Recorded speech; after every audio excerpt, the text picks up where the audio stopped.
Comunidade portuguesa celebra Lorong Portugal e a município Manatuto.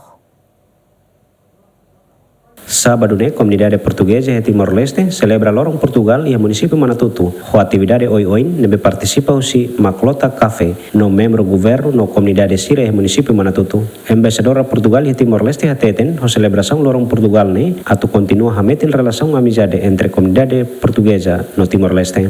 Camões e das comunidades portuguesas em Manatuto. Tem sido uma tradição nos últimos anos celebrar o Dia de Portugal.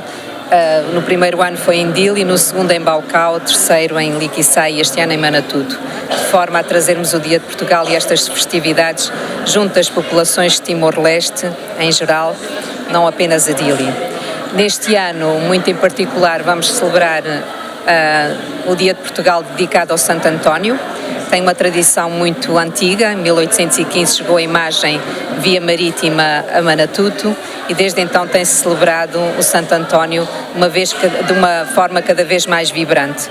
De forma que o que fazemos aqui hoje é celebrar o Dia de Portugal com o apoio da Autoridade Municipal de Manatuto, com o apoio sobretudo da Paróquia de Santo António e do sistema da Escola CAF de Manatuto. Tem sido uns últimos meses de preparação e hoje culminou essa preparação com estas celebrações que vão durar o dia inteiro até à noite aqui na Paróquia de Santo António.